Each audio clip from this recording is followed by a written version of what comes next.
کہ جہاں تک حضرت امیر معاویہ رضی اللہ تعالی عنہ کا تعلق ہے تو میرا موقف وہی ہے جو کہ اہل تشیع کے ہاں بھی پایا جاتا ہے.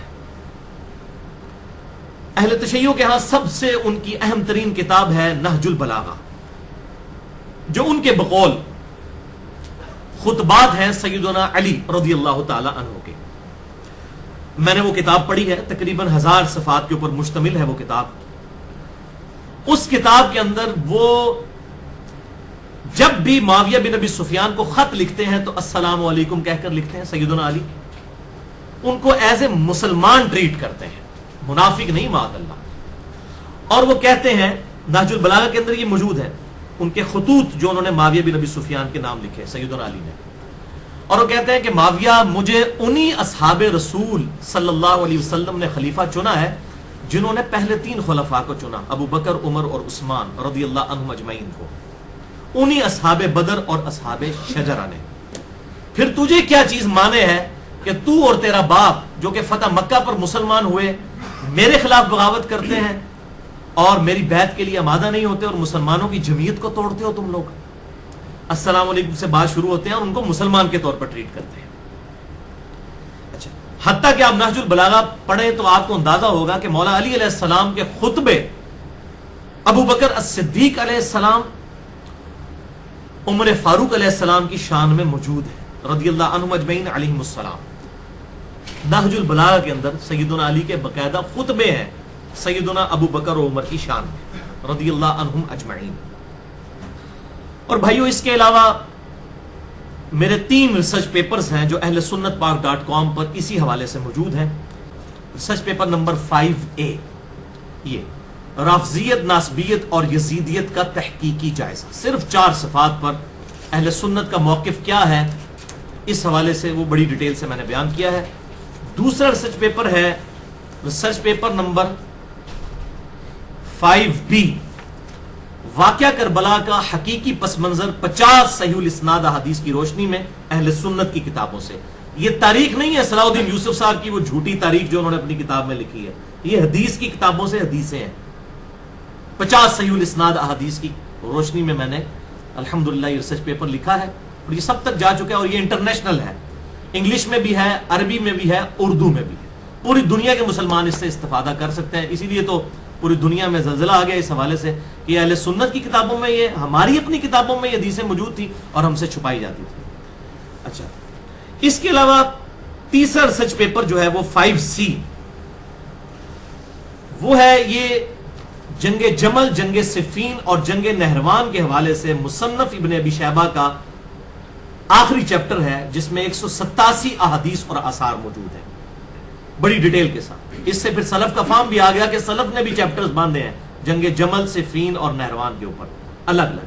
اور یہ امام ابن ابی شیبہ کا مجموعہ ہے، دنیا میں سب سے بڑی حدیث اور آثار کی کتاب ہے. 38,000 احادیث اور آثار ہیں مصنف ابن ابی شیبہ میں. 11 جلدوں میں یہ چھپ چکا ہے اردو کے اندر الحمدللہ. اور میں نے بڑا عرصہ پہلے 2-3 سال پہلے کہا تھا کہ اس پرنٹنگ میں ہے اور اب یہ آ چکا ہے. ہم نے اس کو اہل سنت پاک .com میں عربی اور اردو اس کی اپلوڈ کر دی ہے.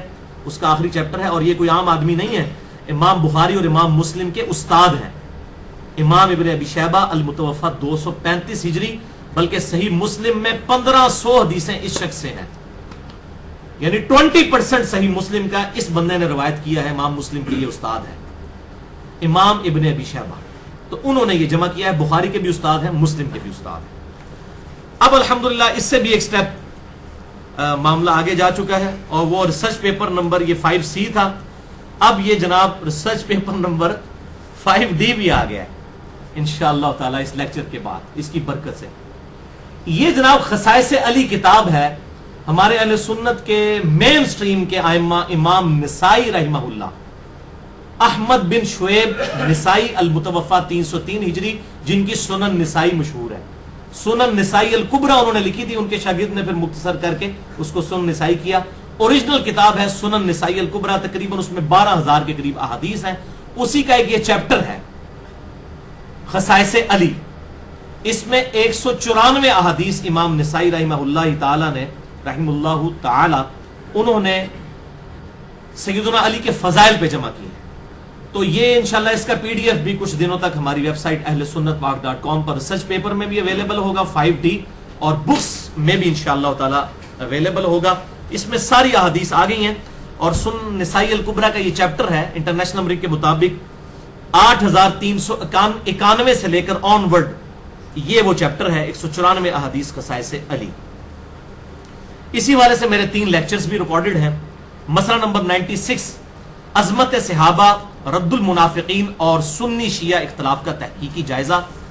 مسئلہ نمبر 101 صحیح مسئلہ خروج اور فکر حسین حق پرستی کی علامت ہے.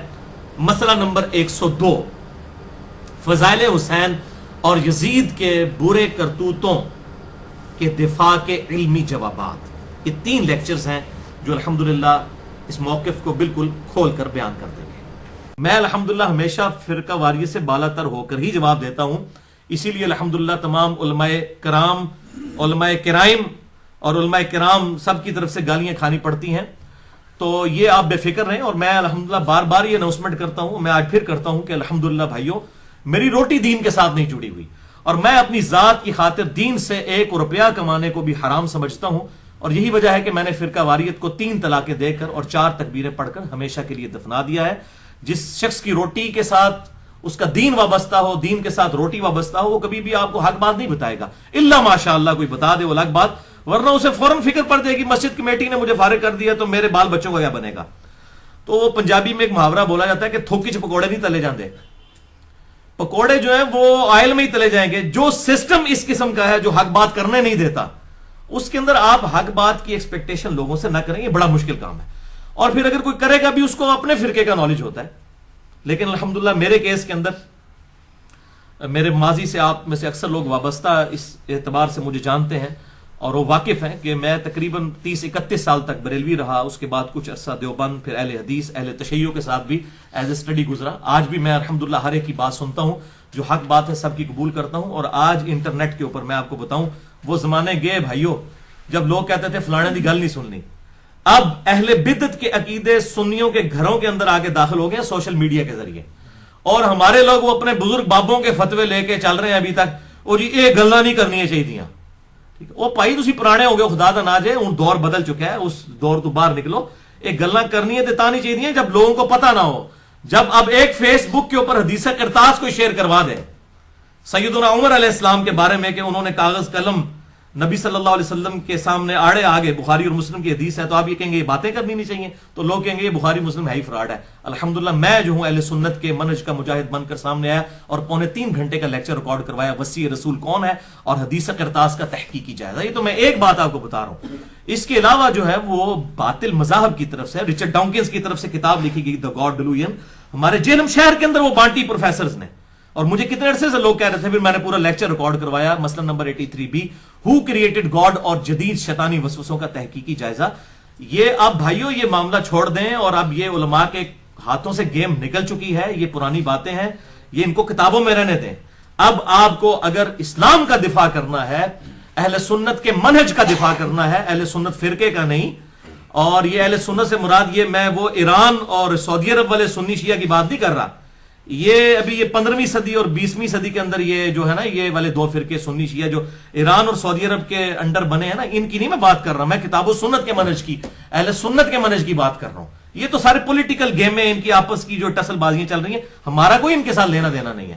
ہم تو کتاب و سنت کے اجماع کو حجت مانتے ہوئے دلائل کی بات کرتے ہیں الحمدللہ. اس حوالے سے 5ویں اناؤنسمنٹ کہ جس سے میرا موبائل نمبر بھائیوں چاہیے ہو تو مجھے ای میل کریں mirza_95@yahoo.com. میں الحمدللہ اپنا موبائل نمبر دے دیتا ہوں اور پھر ساتھ لکھتا ہوں کہ جس نے بات کرنی ہے پہلے ٹیکسٹ کریں مجھے، تاکہ میں اپنی اویلیبلٹی آپ کو کنفرم کروں. بعض اوقات لوگ کرتے رہتے ہیں، میں نماز کی حالت میں درس دے رہا ہوں، لوگ کہتے ہیں تسی فون ہی نہیں چک دے. اور بھائی پہلے چیک تو کریں نا، آپ بدگمانی کرنے کی بجائے مجھے ٹیکسٹ کریں، میں آپ کو انشاءاللہ جواب دوں گا. لیکن ٹیکسٹ کے اوپر میں سوالات کے جوابات نہیں دیتا کہ جی آپ مجھے اتنی لمبی ٹیکسٹ پھینک دیں کہ جی میں آپ کو حوالے دینا شروع کر دوں. یہ کام میں نہیں کرتا. صرف جس نے بات کرنی ہے فون نمبر کے اوپر بات کرے. باقی رہا واٹس ایپ یا اسکائپ، یہ اس قسم کی بلائیں میں استعمال نہیں کرتا، نہ میں متحمل ہوں کہ اس قسم کی چیزیں میں استعمال کر سکوں. اس لیے میرا جو معاملہ ہے وہ صرف جو ہے وہ ٹیلی فون کال تک ہے. اور جو لوگ فضول بحثیں کرتے ہیں میں ان کے فون پہ جواب بھی نہیں دیتا، کیونکہ پہلے بھی میرے ساتھ ایک دو دفعہ ہو چکا ہے کہ میں نے کسی کو فون پہ کوئی بات سمجھائی، لوگوں نے بیچ میں سے ٹکڑے کاٹ کے ان کے ٹکڑے اپلوڈ کر کے اور وہ اپنا لقمہ اس کے منہ میں ڈالنا شروع کر دیا. اس لیے میں نے جناب تقریباً 1 سال سے میری یہ روٹین ہے کہ فون کے اوپر کوئی ایسی بات جس کو لوگ نیگیٹیولی لے سکتے ہیں میں سوال کا جواب ہی نہیں دیتا، اور میں پھر کہہ دیتا ہوں کہ بھائی میرا فلاں لیکچر سن لیں، میں نے اپنی ریکارڈنگ کروا دی ہے. خصوصاً جو شیعہ سنی کنفلکٹ کے اوپر ہر طرف سے مصیبت کھڑی کی ہوئی ہے لوگوں نے، تو میں ان سوالات کے جوابات ویڈیو میں بڑی ڈیٹیل کے ساتھ خلافت و ملوکیت کے حوالے سے ریکارڈ کروا چکا ہوں. اور یہ بعض لوگ جو ہیں وہ پھر کہتے ہیں جی دیکھو جی علی فلاں فون کال کے اندر بھاگ گیا، فلاں مناظرے میں بھاگ گیا. وہ بھاگ گیا کدھر بھائی میرے، میں نے تو یہ 150 حدیثیں لکھ کے عربی کے اندر اور اردو کے اندر، یا پرنٹنگ بھی آ گئی الحمدللہ 72 احادیث کے ٹائٹل سے 150 حدیثیں عربی کے اندر بھی اور اردو کے اندر بھی. عربی والا بھی ان کا حیضہ میں نے نکال دیا، عربی میں پہلے لکھا ہے اور انٹرنیشنل پمفلٹ انگلش میں بھی آنے والا ہے انشاءاللہ تعالی. تو یہ تو میں نے یہ سارے معاملات کھول دیے.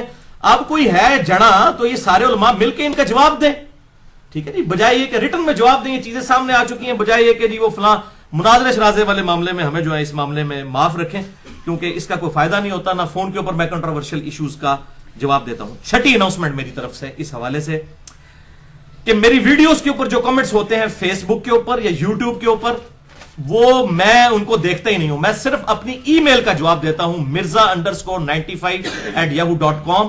لہٰذا مجھے میری فیس بک کی ویڈیوز کے اوپر یا یوٹیوب کی ویڈیوز کے اوپر سوالات نہ کریں، میں اس کے جوابات نہیں دیتا، نہ وہ اس کے اوپر میری کوئی اس طریقے سے ایکسیس ہوتی ہے. یہ تو بھائی چلا رہے ہوتے ہیں، اتنے سارے اب چلا رہے ہیں، پوری دنیا کے اندر لوگ چلا رہے ہیں، تو میری ذمہ داری نہیں ہے. مجھے سوال جس نے کرنا ہے mirza_95@yahoo.com پہ کریں.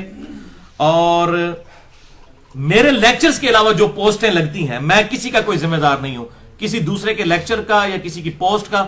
میں صرف اپنی ویڈیو کا رسپانسبل ہوں. اس میں اگر میں نے کوئی بات کی ہے تو میں صرف اس کی ذمہ داری اٹھاؤں گا، باقی میری کوئی ذمہ داری نہیں.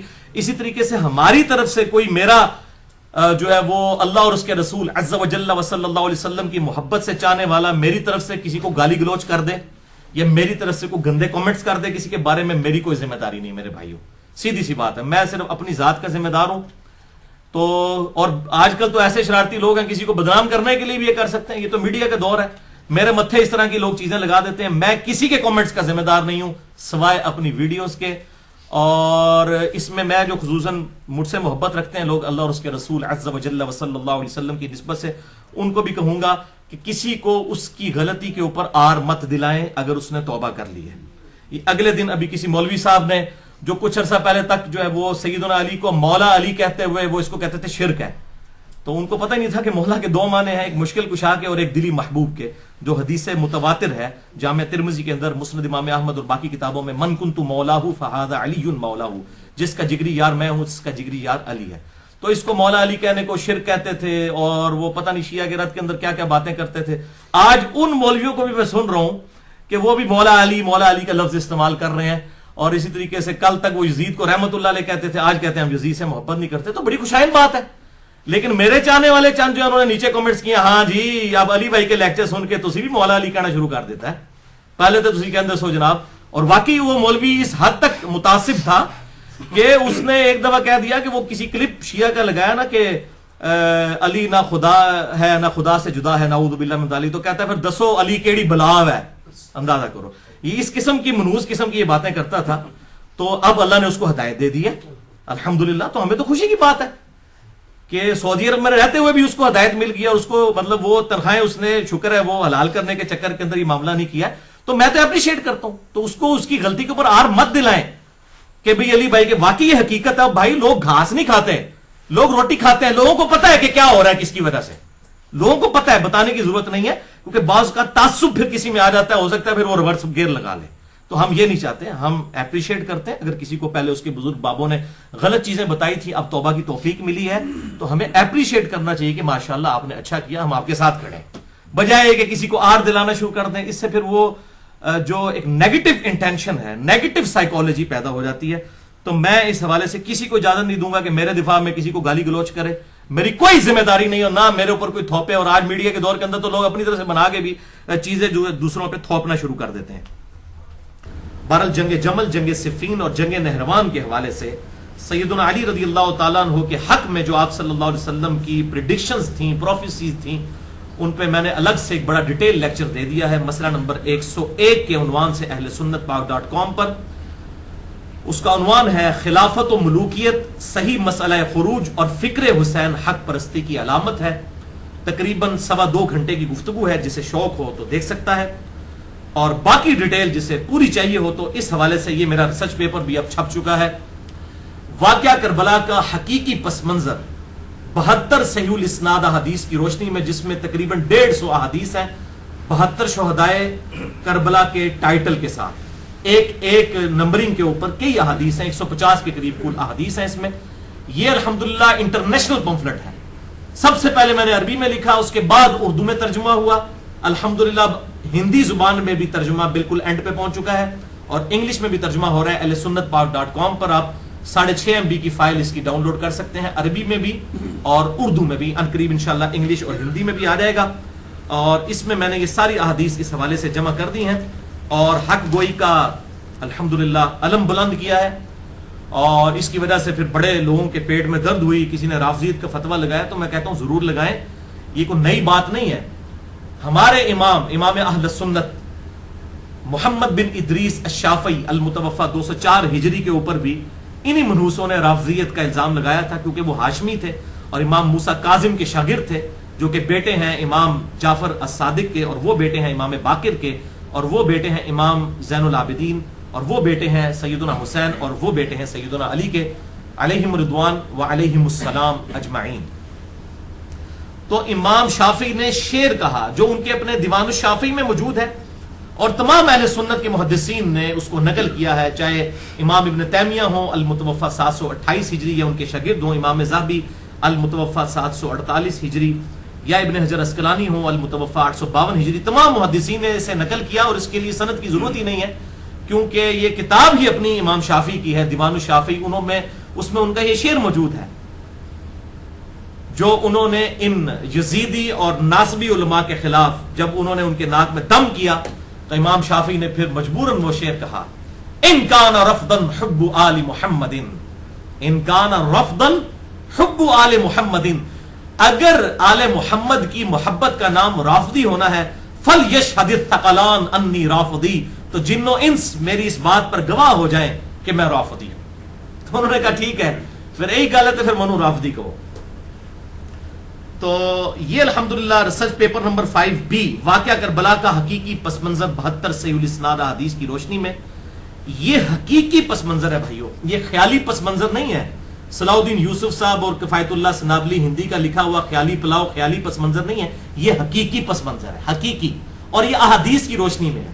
حکمرانوں کی لکھوائی ہوئی جھوٹی تاریخ پیسے دے کے جو لکھوائی گئی اس کی روشنی میں نہیں ہے، یہ احادیث کی روشنی میں ہے جو الحمدللہ اہل سنت کے ائمہ نے جمع کی ہے. اور امام مسلم نے مقدمے میں لکھا، اس کے ٹائٹل پہ میں نے لکھ دیا کہ میں عوام الناس کے لیے حدیثیں جمع کر رہا ہوں الحمدللہ. اور یہ عوام الناس کے لیے امام مسلم نے جمع کی. ہم نے الحمدللہ یہ ساری عوام الناس کے سامنے یہ حدیثیں رکھ دی، کیونکہ سورۃ البقرہ کی آیت نمبر 159 اور 160 ہے کہ جو لوگ حق چھپاتے ہیں ان پر اللہ کی لعنت، فرشتوں کی لعنت اور تمام لعنت کرنے والوں کی لعنت ہے جو حق بات کو چھپا لیتے ہیں. اور اسی طریقے سے صحیح سند کے ساتھ جامعہ ترمذی میں 2649، سنن نبی داؤد میں 3658، سنن ابن ماجہ میں 261 اور مشکات میں 223 نمبر حدیث ہے کہ آپ صلی اللہ علیہ وسلم نے فرمایا، جس کسی سے حق کی بات پوچھی گئی اور وہ اسے معلوم تھی، اس کے باوجود اس نے چھپا لی کہ یہ گلہ نہیں کرنی ہے چاہیے، تو قیامت والے دن اس کے منہ میں آگ کی لگام ڈالی جائے گی کہ تو نے حق بات چھپا لی، تو زیادہ سمجھدار تھا. You are trying to teach your profit. کیا تم اپنے نبی کو یہ سبق سکھانا چاہتے ہو کہ نبی صلی اللہ علیہ وسلم نے مستقبل کی پریڈکشنز کیوں کی ہیں؟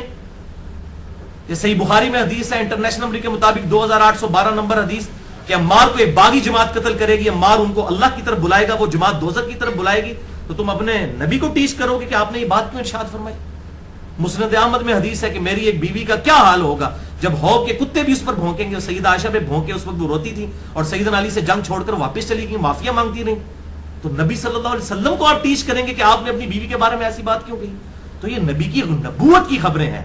امام بہیقی نے ایک پوری کتاب لکھی ہے، دلائل النبوہ، امام بہیقی کی کتاب، المتوفی 458 ہجری، جو امام حاکم المتوفی 405 ہجری کے شاگرد ہیں لائق ترین، جس میں انہوں نے تقریباً 3000 کے قریب احادیث نبی صلی اللہ علیہ وسلم کے نبی ہونے کی دلیل پر جمع کی ہیں. ان میں یہ تمام حدیثیں موجود ہیں جو میں نے یہ حدیثیں ان کے اندر لکھی ہیں کہ آپ صلی اللہ علیہ وسلم نے اپنی وفات کے 30 سال کے بعد، 40 سال کے بعد، 50 سال کے بعد، ایون 500-600 سال بعد تک کی پریڈکشنز فرمائی ہیں جو من و عن اسی طریقے سے الحمدللہ پوری ہوئی. یہ ثبوت ہے کہ آپ صلی اللہ علیہ وسلم کی نبوت جو ہے وہ ویریفائی ہوتی ہے، جسٹیفائی ہوتی ہے کہ آپ اللہ تعالیٰ کے سچے پیغمبر تھے الحمدللہ. تو یہ ریسرچ پیپر نمبر 5B جو ہے یہ بنو امیہ کی جو بدماش حکومت ہے. یہ بڑے لوگوں کو تکلیف ہوتی ہے بدماش، میں کہتا ہوں یہ بدماش تو بڑا چھوٹا لفظ میں بول رہا ہوں. صحیح مسلم اٹھا کے دیکھیں، انٹرنیشنل نمبر کے مطابق 177 نمبر حدیث ہے کہ جب مروان نے عید کا خطبہ، جو مروان حضرت معاویہ کی طرف سے مکہ اور مدینے کا گورنر تھا، مروان بن حکم، جب اس نے عید کا خطبہ اور اس کی تقریر جو ہے وہ شروع کروا دی نماز سے پہلے، حالانکہ نماز کی بات سنت ہے، جمعے میں پہلے عید میں بعد میں، تو کسی شخص نے کھڑے ہو کر کہا کہ تو سنت چھوڑ رہا ہے. تو اس نے آگے سے بکواس کی کہ یہ جو طریقے تم بتا رہے ہو یہ متروک ہو چکے ہیں، نبی کا طریقہ ختم ہو چکا، اب ہم جو طریقے جاری کر رہے ہیں. میرے بھائیو اس کی بات کو مطلب مسلمان رہ جاتا ہے جو کہ نبی کا طریقہ ختم ہو چکا، اب ہم طریقے جاری کریں گے. یہاں وہ چھوٹی چھوٹی نواقض اسلام کتابیں پکڑ پکڑ کے بانٹ رہے ہوتے ہیں، محمد بن عبد الوہاب صاحب کی اور باقی، ان کو بتائیں نواقض اسلام کا پہلا فتویٰ مروان بن حکم خبیث کے اوپر لگتا ہے، جس نے کہا کہ نبی کا طریقہ متروک ہو چکا. صحیح مسلم 177 نمبر. ادھر ان کی زبانیں گونگ ہو جائیں گی، بولیں گے نہیں. اور یہی وہ بدماش مروان ہے جس کے بارے میں 4827 نمبر حدیث ہے صحیح بخاری میں. اس نے تلوار کے زور کے اوپر حضرت معاویہ کی وفات سے 4 سال پہلے ہی حضرت معاویہ کے حکم کے اوپر یزید کے لیے بیعت لینا شروع کر دی. ابھی زندہ ہے، دوسرے خلیفے کی بیعت لینا شروع کر دی. اور ابو بکر کا بیٹا جب کھڑا ہوا عبد الرحمن بن ابی بکر، اس کے خلاف ان لوگوں نے اس کو گرفتار کرنے کی اور مارنے کی کوشش کی. اور باقی پھر روایتوں میں بعد میں آتا ہے قتل بھی ان لوگوں نے کروایا ظالموں نے. تو یہ بدماش حکومت، تو اس کا یہ پول میں نے کھولا الحمدللہ. یہ بنو امیہ کی بدماش حکومت تو بہت چھوٹے الفاظ ہیں، یہ کہنا چاہیے اسلام کا بیڑا غرق کرنے والی، اور اسلام کا بیڑا غرق کیا، اسلامی نظام کا بیڑا غرق کیا، اپنا بیڑا غرق کرنے والی حکومت. تو اس کے اندر میں نے یہ سارا پول کھول دیا ہے. یہ خیالی پس منظر نہیں ہے کفایت اللہ سنابلی اور صلاح الدین یوسف صاحب کا، یہ حقیقی پس منظر ہے. اور حالت ان مولویوں کی کیا ہے، 90+ ایج ہو چکی ہے صلاح الدین یوسف صاحب کی، جنہوں نے وہ اصل بیان لکھا ہے جو عربی، جو سعودی عرب میں وہ حاجیوں کو دیا جاتا ہے قرآن پاک. ہمارے ایک بھائی نے ان کو انہوں نے کتاب پڑھنے کے لیے دے دی، اپنی وہ جھوٹی کتاب کربلا والی. تو اس نے کتاب پڑھی تو اس نے بعد میں پمفلٹ پڑھا، تو وہ صلاح الدین یوسف صاحب کے پاس گئے، وہ لاہور میں ہمارے بھائی ہوتے ہیں. انہوں نے ان کو جا کے کہا کہ صلاح الدین یوسف صاحب آپ نے مجھے ایک کتاب دی تھی، وہ تو تھی تاریخی، یہ ہے حدیثیں، یہ آپ ذرا ایک بار پڑھیں اور مجھے اس کا جواب دیں. تو انہوں نے دیکھا، کہتے نہیں نہیں اس کو رہنے دو، یہ مجھے پتا ہے علی جو کچھ کر رہا ہے. لیا بھی نہیں ہے، اتنا ڈرتے ہیں کہ لے لیا تو کہیں کوٹ نہ کر دیا جائے کہ لے لیا سیدھ پڑے دے. تو بھائی پہنچ چکا ہے، ہم نے حق بتا دیا. حدیث سے بھاگنے والے منکرین حدیث ہیں یہ لوگ، اصل میں لبادہ انہوں نے اہل حدیث کا اڑا ہوا ہے. یہ صلاح الدین یوسف کا میں بتا رہا ہوں بائی ہینڈ، جس بھائی نے اسے دیا ہے، اور یہ حالت ہے اس نے لینے سے انکار کر دیا، کیونکہ ان کو پتا کہ لے لیا تو وہ اسی طریقے سے ہم کسی کو رفع دین کی حدیثیں دکھائیں تو وہ دیکھنے سے انکار کر دیتے ہیں کہ کرنا ہی نہ پڑ گئے. یہ وہی چیزیں ہیں. تو بھائی لو اور جواب دو اس کا. اور پھر ساتھ کہتے ہیں نہیں نہیں یہ باتیں کرنے کی ضرورت نہیں ہے. رضوان بھائی ہیں ہمارے لاہور میں، یہ میں ان کا بتا رہا ہوں، اور کٹر یزیدی ناسبی تھے الحمدللہ. اب وہ پکے حسینی منہج کے اوپر ہیں، اور وہ بڑے بڑے مولویوں کو کھنگن نہیں دیندے ہو. تو وہ کہتے ہیں یار یہ لوگ کیا ہے. تو یہ انہوں نے پمفلٹ ان کو دیا، کہتے ہیں میں نے تو اپنی طرف سے پوری کوشش کی، اور وہ ان کی مسجد میں ہی نماز پڑھتے ہیں صلاح الدین یوسف صاحب. تو میں اس لیے بتا رہا ہوں تاکہ یہ ریکارڈنگ میں بھی چیز آ جائے کہ ان لوگوں کی اپنی حالت یہ ہے کہ یہ بھاگتے ہیں حدیثوں سے، ان کو حدیثیں وہی. اور پھر وہ رضوان بھائی کو کہتے ہیں نہیں نہیں دیکھیں نا جی یہ مسئلے چھیڑنے نہیں چاہیے، یزید مر چکا، وہ پائی چھیڑتے نہیں چاہیے. آپ تسی کتاباں لکھ دیندے کوڑ مار دے رہے تنخواہ لے لے کے سعودی عرب دیا. پھر میں کہنا تو برا لگتا ہے تمہیں، ظاہر سعودی عرب کی تنخواہوں کا. میں اس لیے کہہ رہا ہوں میرے بھائی، سعودی عرب کے اوپر جو اس وقت ملوکیت مسلط ہے، یہ ملوکیت تو لینی ہے امام مہدی نے. امام مہدی ہے ہاشمی. ہاشمیوں نے جب بنو امیہ کی بدماش حکومت سے جب خلافت لینی ہے تو ظاہر ہے وہ ہاشمی تو یزید کو تو رحمت اللہ علیہ نہیں کہیں گے، وہ حضرت حسین کی اولاد سے ہوں گے، حضرت فاطمہ کی اولاد سے ہوں گے. امام مہدی نے کیا کہنا ہے، امیر المومنین یزید ابن معاویہ، یا انہوں نے کہنا ہے کہ سید الشہداء حسین ابن علی. تو مسئلہ یہ ہے کہ امام مہدی نے ہی ان سے خلافت چھین لی ہے، اس لیے سب سے زیادہ ملوکیت کی فکر نہیں تھی لوگوں کو ہے، کیونکہ سعودی عرب کی حکومت ہی آنی ہے نا امام مہدی کے ہاتھ میں، حرمین کی. تو ظاہر ہے کہ جس کی حکومت داؤ پہ لگ رہی ہے اس کو تو تکلیف ہوگی اس حوالے سے. تو امام مہدی سے اور سیدنا حسین کے نام سے چڑ اسی لیے ہوتی ہے کہ انہیں کی تو حکومت چھیننی ہے انہوں نے آ کے، اور بنو ہاشم کے ہاتھ میں جب یہ حکومت آنی ہے تو پھر انشاءاللہ تعالیٰ کوئی نہ ناسبی بچے گا، نہ کوئی یزیدی اور نہ کوئی رافضی. انشاءاللہ پوری امت جو ہے وہ حق تک پہنچ جائے گی انشاءاللہ تعالیٰ. تو اب جسے شوق ہو وہ ریسرچ پیپر نمبر 5B اور میرا لیکچر مسئلہ نمبر 101 ضرور سنیں. خلافت و ملوکیت، صحیح مسئلہ خروج اور فکر حسین حق پرستی کی علامت ہے، مسئلہ نمبر 101 اہل سنت پاک.com پر. الحمدللہ. بہرحال جہاں تک حضرت معاویہ بن ابی سفیان رضی اللہ تعالیٰ عنہ کی یہ فضیلت ہے جس کو ہم میں سے کوئی بھی نہیں پہنچ سکتا کہ وہ صحابی ہے، اس میں کوئی شک نہیں ہے. یہ فضیلت ہے اور یہی ایک فضیلت ہے جو ثابت ہے کہ آپ صحابی ہیں. That's all. اور یہ میں اپنی طرف سے بات نہیں کر رہا ہوں کہ ان کی صرف یہی فضیلت ثابت ہے. اب میں آپ کو بتانے لگا ہوں پوری دنیا کے اندر صحیح بخاری کی جو نمبر 1 شرح لکھی گئی ہے وہ فتح الباری ہے، امام ابن حجر اسقلانی رحمہ اللہ، المتوفا 852 ہجری، جسے اہل سنت کہلوانے والے سارے گروہ، بریلوی، دیوبندی، اہل حدیث، اسی طریقے سے حنفی، شافعی، مالکی، حنبلی، سب کے سب کہتے ہیں جی فتح الباری جو ہے اور امام ابن حجر اسقلانی وہ اتھینٹک شرح ہے صحیح بخاری کی. اس اتھینٹک کی جو میں ورڈ بائی ورڈ پڑھنے لگا ہوں تاکہ آپ کو معاملہ پتہ چل جائے کہ ابن حجر اسقلانی نے اس حوالے سے ٹروتھ کیا ریویل کیا ہے. مناقب صحابہ والا جو چیپٹر ہے صحیح بخاری میں، اس میں جب حضرت معاویہ رضی اللہ تعالیٰ عنہ کا ذکر آتا ہے تو 3 حدیثیں انہوں نے جمع کی ہیں صرف امام بخاری نے ان کے فضائل میں، اور اس کی ہیڈنگ فضائل معاویہ نہیں رکھی بلکہ رکھا ذکر معاویہ، ذکر معاویہ، معاویہ کا تذکرہ. اب یہ باب کا نام ذکر معاویہ جو رکھا گیا، اس پہ کامنٹس کر رہے ہیں امام ابن حجر اسقلانی. یہ میرے کامنٹس نہیں، کسی شیعہ کے نہیں، کسی ناصبی کے نہیں، کسی رافضی کے نہیں، یہ ایک سنیوں کے امام کے کامنٹس ہیں. امام ابن حجر اسقلانی المتوفا 852 ہجری، ان کے کامنٹس میں ورڈ بائی ورڈ. یہ جو بعد میں قسطنطینیہ والی بشارت اٹھا لیتے ہیں، کبھی سمندری جہاد والی بشارت اٹھا لیتے ہیں بخاری میں سے اور فٹ کرنا شروع کر دیتے ہیں کبھی کس پہ کبھی کس پہ. تو اگر امام بخاری نے سمندری جہاد والی حدیث سے یہی مطلب لیا ہوتا تو ذکر معاویہ چیپٹر میں ڈال کے تو فضیلت لکھتے نا کہ جنت کی بشارت فٹ ہو گئی ہے. ہم نہیں کہتے کسی کو دوست کی ہے جنتی کہیں، لیکن جو بات بنتی ہے امام بخاری سے فرشتیاں نہیں سی پتا، تو 1400 سال بعد پتا لگی کہ بخاری میں یہ حدیث ہے سمندری. میں آپ کو جنت کی بشارت ابھی دلوا دیتا ہوں. صحیح مسلم میں حدیث ہے انٹرنیشنل نمبر کے مطابق 553 نمبر کہ جس شخص نے پورے خوشو خضو کے ساتھ وضو کیا اور اس کے بعد 2 رکعتیں پڑھ لیں تحیت الوضو کی توجہ کے ساتھ، اس پہ جنت واجب ہو جائے گی. لو ہاں کوئی قسطنطنیہ کوئی سمندری جہاد کی ضرورت نہیں تانوں، اس بعد جو مرضی کرتے رہو. اس طرح نہیں ہوتا اور نہ امام بخاری نے اس کو اس چیپٹر میں ڈالا ہے. اب میں زیادہ ڈیٹیل میں نہیں جانا چاہتا، عقل مندوں کے لیے اتنا ہی اشارہ کافی ہے. امام ابن حجر اسقلانی کے کامنٹس صحیح بخاری فتح الباری میں اس باب ذکر معاویہ والی جو حدیث آئی ہے 3766 نمبر صحیح بخاری میں 3766، اس کے تحت ابن حجر اسقلانی کے کامنٹ سنے تے گالاں کٹ رہی ہیں تے ابن حجر نو کڈو، منو نہ کڈنا، میرا کوئی قصور نہیں جے. چور نہ مارو، چور دی ماں نو مارو. امام ابن حجر اسقلانی لکھتے ہیں امام بخاری رحمۃ اللہ علیہ نے یہاں صحیح بخاری میں حضرت معاویہ رضی اللہ تعالیٰ عنہ سے متعلق باب کے عنوان میں صرف لفظ ذکر معاویہ بیان کیا اور فضیلت یا منقبت جیسے الفاظ استعمال نہیں کیے، یعنی فضائل معاویہ نہیں لکھا، کیونکہ اس حدیث سے کوئی فضیلت معلوم ہی نہیں ہوتی. وہ حدیث کیا تھی کہ حضرت معاویہ ایک وتر پڑھا کرتے تھے. تو ابن عباس کو آ کے شکایت کی گئی کہ یہ تو ایک ہی وتر پڑھتے ہیں. تو انہیں شکایت کی گئی کہ وہ ایک ہی وتر پڑھتے ہیں. شکایت تو انہوں نے کہا وہ صحابی ہیں، ان کو چھوڑ دو، فقیہ ہیں وہ، اگر یہ کام کر رہے ہیں تو ان کے اوپر کوئی یہ ہے جناب. اس میں سے انہوں نے لکھا ہے کہ فقیہ اور صحابی ہم مانتے ہیں الحمدللہ، عقل مند صحابی تھے، بہت عقل مند تھے، ہم مانتے ہیں، اس میں کوئی شک نہیں ہے. تو یہ فضیلت نکلی ہے اور اس حدیث کے تحت یہ سارے کامنٹس چل رہے ہیں ابن حجر اسقلانی کے.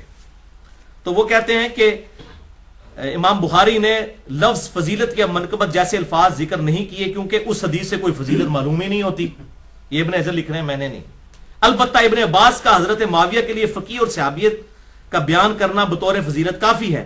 تاہم امام ابن ابی عاصم رحمہ اللہ نے حضرت معاویہ کے مناقب میں ایک رسالہ لکھا ہے. اسی طرح کا کام ابو عمر غلام نے بھی کیا اور ابو بکر نقاش نے بھی کیا. اور امام ابن جوزی المتوفا 597 ہجری، جنہوں نے جزید کے خلاف کتاب بھی لکھی ہے، محدث ابن جوزی، انہوں نے من گھڑت احادیث کی نشاندہی کرنے والی ان کی مشہور کتاب الموضوعات میں بھی کچھ روایتیں ذکر کی ہیں. کتنے کتنی نے؟ الموضوعات. یہ انگوٹھے چومنے والی حدیث بھی الموضوعات میں ہے. وہ ہم بریلویوں سے والا مانے، وہ کہتے ہیں موضوعات شریف. موضوع کہتے ہیں گھڑی ہوئی حدیث. اے بھی یہ حضرت معاویہ دی بڑی فضیلتاں آئی ہیں نا، موضوعات شریف اس نے گھڑی ہوئی حدیث ہیں. یہ ابن جوزی لکھتے ہیں موضوعات شریف. یہ موضوعات بھی شریف ہو گیا. میں بھی کچھ روایتیں ذکر کر کے امام اسحاق بن راہوے المتوفى 238 ہجری جو امام بخاری کے استاد ہیں, ان کا قول ابن جوزی نے نقل کیا کہ حضرت معاویہ کی فضیلت میں صحابیت کے سوا کوئی بھی چیز ثابت نہیں ہے. امام ابن حجر اسقلانی مزید لکھتے ہیں یہی وجہ ہے کہ امام بخاری نے بھی اپنے استاد امام اسحاق بن راہوے المتوفى 238 ہجری پر ہی اعتماد کیا ہے اور حضرت معاویہ کے ذکر میں لفظ فضیلت یا منقبت استعمال کرنے سے گریز کیا. تاہم اپنی گہری نظر سے ایسا استنباط فرمایا, یعنی حضرت معاویہ کو صحابی ثابت کیا کہ جس سے روافض کی بھی سرکوبی ہو جائے. یہ مردود جو رافضی کہتے ہیں کہ نعوذ باللہ وہ منافق تھے یا کافر تھے, حضرت معاویہ بن ابی سفیان رضی اللہ تعالیٰ عنہ, ان کا بھی رد کیا انہوں نے تاکہ یہ ثابت ہو جائے کہ وہ صحابی تھے, انہوں نے کلمہ پڑھا تھا, مسلمان ہوئے تھے. اور امام نسائی المتوفى 303 ہجری کا واقعہ اس بارے میں مشہور ہے. انہوں نے بھی اپنے استاد امام نسائی کے بھی استاد ہیں, امام بخاری کے بھی استاد ہیں امام اسحاق بن راہوے المتوفى 238 ہجری, ان پر اعتماد کیا اور اپنی مشہور کتاب فضائل صحابہ میں کوئی بھی حدیث حضرت معاویہ کی فضیلت میں ذکر نہیں کی. اور پھر امام حاکم المتوفى 405 ہجری کا بھی قصہ اسی طرح ہے. امام ابن جوزی المتوفى 597 ہجری نے عبداللہ بن احمد سے ان کے والد امام احمد بن حنبل کا مکالمہ بھی نقل کیا ہے, جو انہوں نے اپنے والد احمد بن حنبل سے پوچھا. یہ ہے بڑی کریٹیکل بات جو امام ابن جوزی المتوفى 597 ہجری نے نقل کی ہے. امام احمد بن حنبل سے ان کے بیٹے نے پوچھا کہ سیدنا علی بن ابی طالب اور حضرت معاویہ بن ابی سفیان رضی اللہ تعالی عنہما کے اختلاف سے متعلق آپ کی کیا رائے ہے؟ تو امام احمد بن حنبل المتوفى 241 ہجری نے کچھ دیر تک سر جھکائی رکھا. یہ میں ان کے جواب دیں پتر لوں, ادھر گستاخی نہ ہو جائے تو سوچتے رہے تھوڑی دیر تک, یا کوئی ایسا جملہ بولوں کہ وہ سب کچھ کمپریہنسو ہو. تھوڑی دیر بعد انہوں نے سر اٹھا کر کہا میرے بیٹے خوب سمجھ لے, سیدنا علی بن ابی طالب کے دشمن بہت زیادہ تھے جنہوں نے ان کے عیب تلاش کرنے کی بڑی کوشش کی مگر ناکام رہے. چنانچہ ان دشمنوں نے ایک متبادل چال کے طور پر ایک دوسرے شخص یعنی معاویہ بن ابی سفیان کو اپنے مقصد کی برآوری کے لیے موزوں پایا جو کہ ان سے جنگیں کر چکا تھا. چنانچہ ان دشمنوں نے حضرت علی رضی اللہ تعالیٰ عنہ کے مقابلے پر حضرت معاویہ کو بڑھا چڑھا کر پیش کیا. امام احمد بن حنبل کے اس جواب میں اشارہ ہے, یہ ابن حجر اسقلانی لکھتے ہیں کہ یہ احمد بن حنبل نے جو کہا نا کہ انہوں نے بڑھا چڑھا کے پیش کیا, تو ابن حجر اس پہ کامنٹس کر رہے ہیں. وہ کہتے ہیں کہ اس میں احمد بن حنبل نے یہ جواب دیا, اس میں اشارہ ہے کہ کچھ لوگوں نے حضرت معاویہ کے لیے بے بنیاد فضائل گھڑ لیے ہیں جن کی کوئی اصلیت نہیں ہے. یہ حقیقت ہے کہ حضرت معاویہ رضی اللہ تعالیٰ عنہ کے لیے روایات فضیلت تو بہت زیادہ آئی ہیں, مگر ان احادیث میں سے کوئی ایک حدیث بھی اسنادی اعتبار سے اصول محدثین پر صحیح نہیں ہے. Categorical deny. اسی لیے امام اسحاق بن راہوے امام نسائی رحمہ اللہ نے اس موقف کو بڑے یقین کے ساتھ اختیار کیا ہے کہ حضرت معاویہ رضی اللہ تعالیٰ عنہ کی فضیلت میں صحابیت کے علاوہ کوئی اور چیز ثابت نہیں ہے. یہ ہے بھائیو وہ ساری چیز. البتہ میں چونکہ منصف مزاج آدمی ہوں, میں آخر میں ان کی صحابیت ثابت کرنے کے لیے اپنی گفتگو کو کنکلوڈ کرتا ہوں. صحیح مسلم کی وہ جو تیسری حدیث میں نے بیان کرنی تھی, انٹرنیشنل نمبر کے مطابق 6857 ہے, مشکات میں بھی موجود ہے 2278, جو مسند احمد میں بھی ہے, اور اکثر گتار القادری صاحب اسے وہ میلاد کی محفل کے ثبوت میں یہ حدیث پیش کر رہے ہوتے ہیں, صحیح مسلم اور مسند احمد کی. ابو سعید خدری رضی اللہ تعالیٰ عنہ کہتے ہیں کہ ایک دن حضرت معاویہ بن ابی سفیان رضی اللہ تعالیٰ عنہ مسجد میں تشریف لائے تو کچھ صحابہ کرام, کچھ تابعین بیٹھے ہوئے آپس میں گفتگو کر رہے تھے. تو حضرت معاویہ ان کے قریب آئے اور کہا کہ یہاں تم کس لیے بیٹھے ہو؟ تو انہوں نے کہا ہم اللہ کا ذکر کرنے بیٹھے ہیں, اللہ رسول کی باتیں کر رہے ہیں.